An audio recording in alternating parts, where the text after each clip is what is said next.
Hi, welcome to another video with nodal axis of the moon in astrology series. In this video, I'll be specifically talking about North Node in Pisces, South Node in Virgo.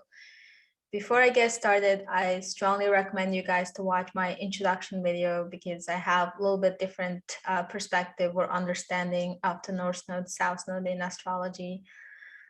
It would make a lot of more sense if you watch the introduction, then come back watch this.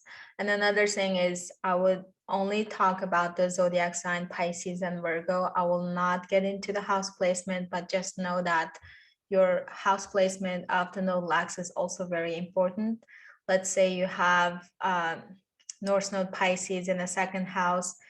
It might be saying you might gain financial success from doing something artistic or Piscean things compares to you have Pisces North Node in ninth house. You might be pursuing higher education or learning in artistic education or spirituality or anything about healing. So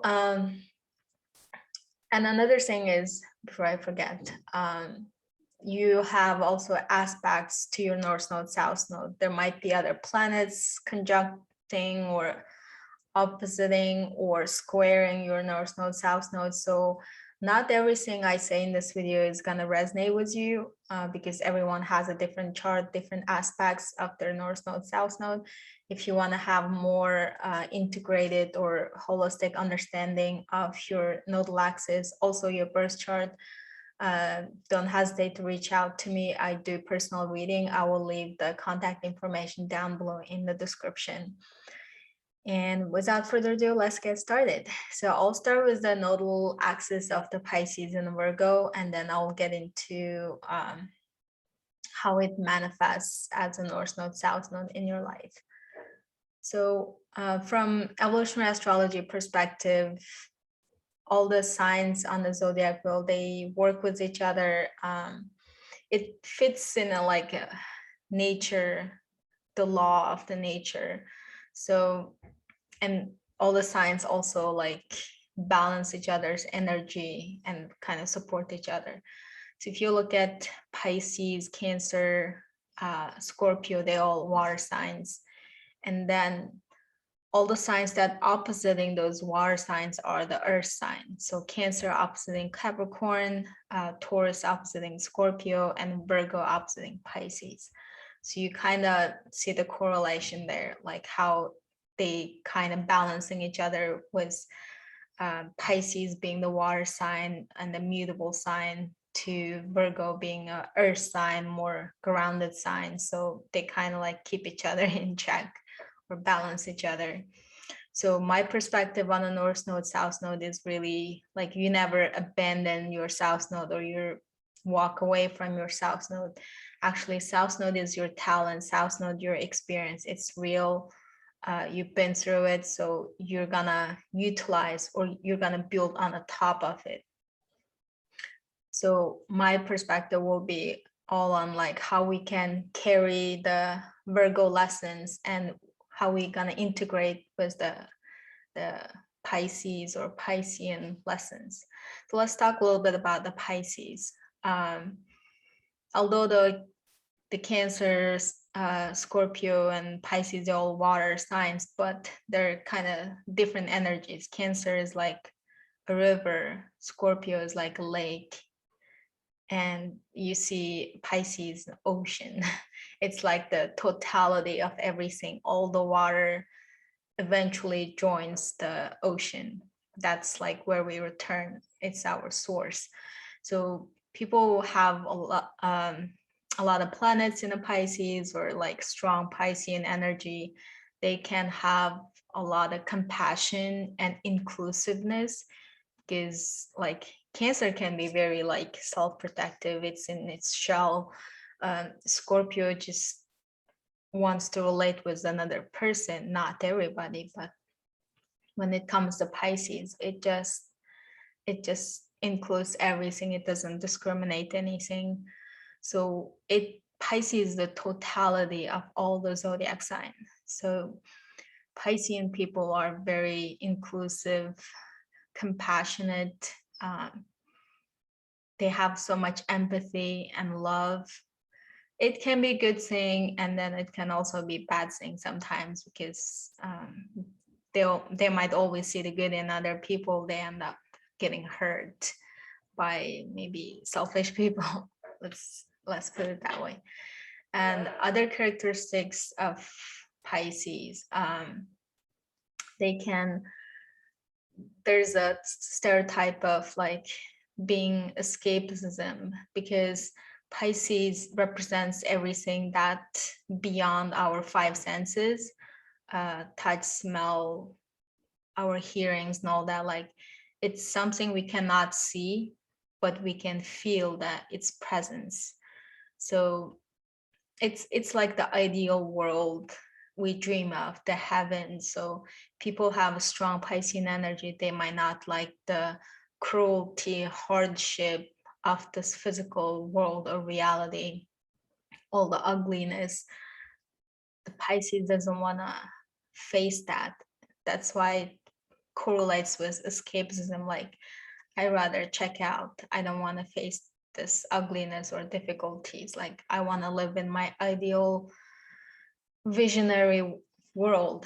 That's why Pisces correlates with art, like music, painting.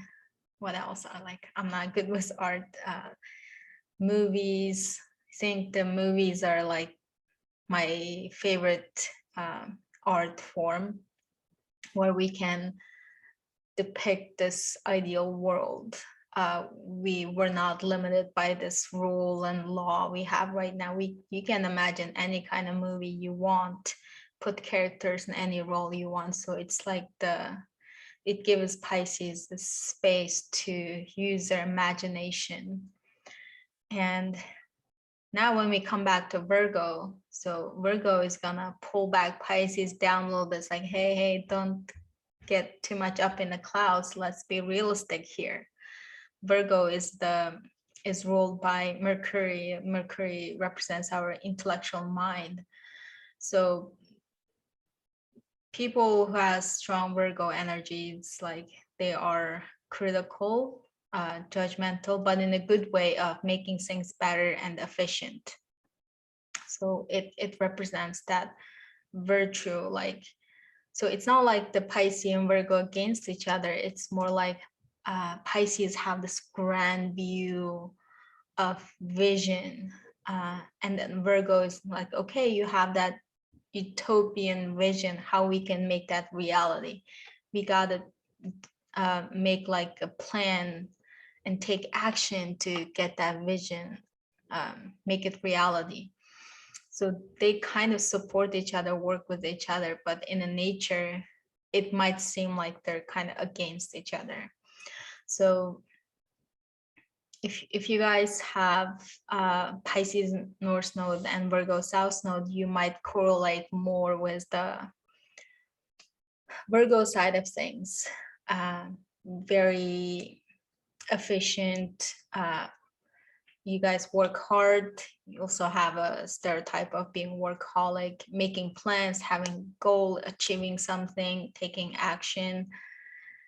Very grounded, very this physical material world oriented. But Pisces is, on the other hand, is a little bit up in the air, really idealistic, and try to be artistic or see the world from a colored glass. So it doesn't want to deal with all the reality stuff like we do our daily life. Like, we have to support it ourselves financially. We have to have a job. We have to, maintain the relationship with others. Like, Virgo is the sign of like maintenance, all the day-to-day stuff that boring, we don't like doing, but it's very important to maintain things. So you might correlate a lot with the Virgo side of things. You are very realistic, very materialistic, and you're very smart. You know how to look at things and instantly find a loophole, or how to fix things, make things better, how to make plans, how to have a daily routine, how to take care of yourself, your body. And then those Pisces topics might sound like more strange to you. It's like, oh, I'm not artistic person, I don't think I have any talent. Like, you might question yourself, but trying those Piscean stuff might help you.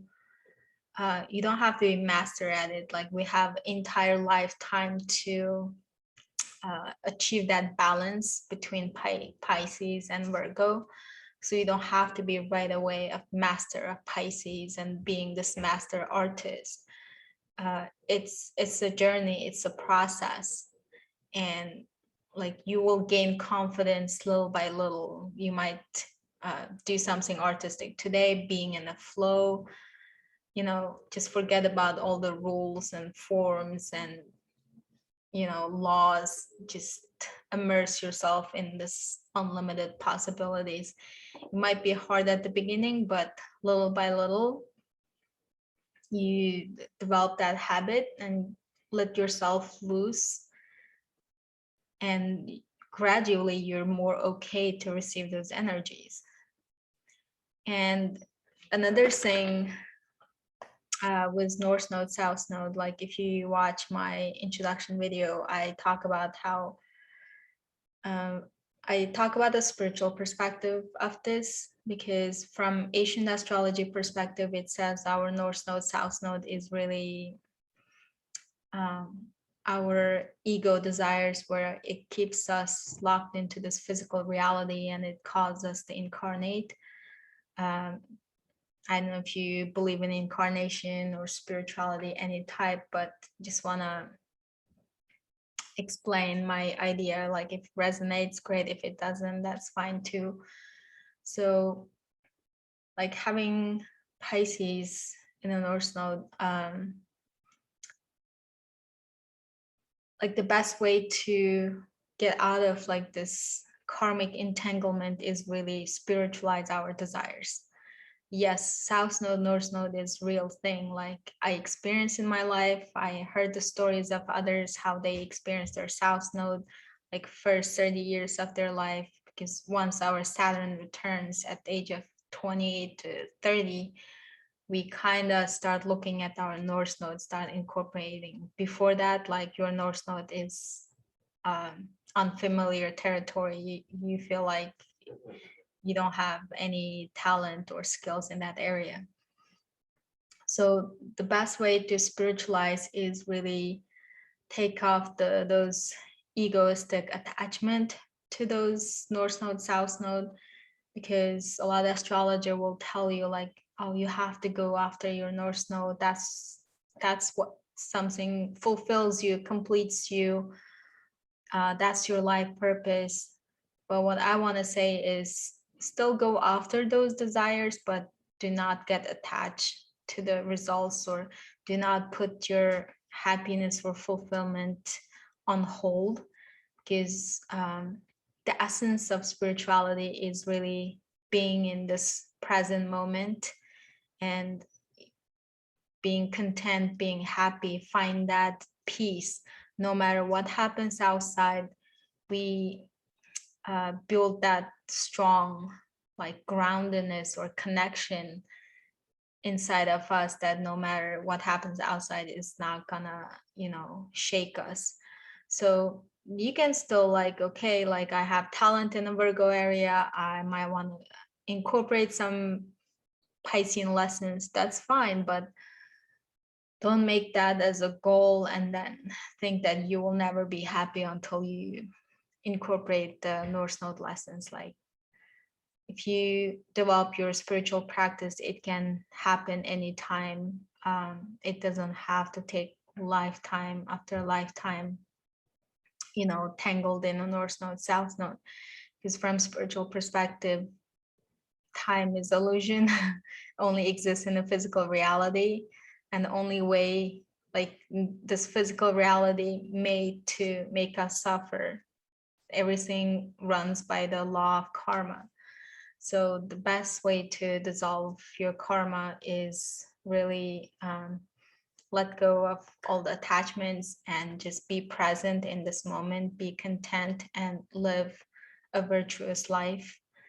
And doesn't matter, like the more spiritual you become, your birth chart doesn't matter anymore what's on there, because birth chart only has power over us. It feels like destined or fated because we're unconscious of our decisions. Like when you're unconscious, anyone can predict what you're gonna do, what's gonna happen 10 years from now. Like it's so easy. But when you become more spiritual, you become unpredictable, and your natal chart start like losing power over you. You have more free will to choose. So before I lose you guys on this, I'm gonna end it here. Let me know if any of this resonates, and don't forget to subscribe if you like my videos. I will talk to you guys in my next video.